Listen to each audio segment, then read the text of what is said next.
Welcome to my bookcase. I'm Sarah Elwood at the University of Washington, and I'm going to tell you about some books that inspire me and some books that I think are urgent. So a book that I think is urgent is Safiya Mojanoble's Algorithms of Oppression, because it talks about how racism gets baked into search engines and other kinds of algorithmic procedures that really run our digital lives. Another book that inspires me is Virginia Eubank's Automating Inequality: How High-Tech Tools Profile, Police, and Punish the Poor. Professor Eubanks is showing us how digital databases, predictive modeling, algorithmic decision-making, really how they work as structural processes of oppression by mistakenly ejecting people from public welfare roles, removing children from their parents, limiting access to services by unsheltered people.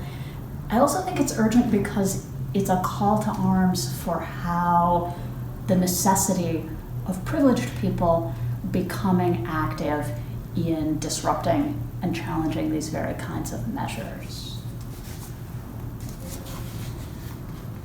A couple of books that inspire me. I love the Tactical Tech Collective's Visualizing Information for Advocacy. It's this fantastic creative how-to book that goes to how do we do anti-racist, anti-oppression, anti-corporate, anti-imperialist action with information visualization. So it's a really grounded look at the things that advocates do, and it helps us think creatively about how do these visual politics get told through information visualizations that show, for instance, transit in the occupied West Bank and sort of issues of mobilities and limited differential mobilities, or sort of compelling graphics that get at things like disproportionate military spending and so on, that begin to, exonsecrets.org, visualizations that begin to unpack how the secrets that sort of powerful entities want us to not know or think about. So I'm really inspired by that text.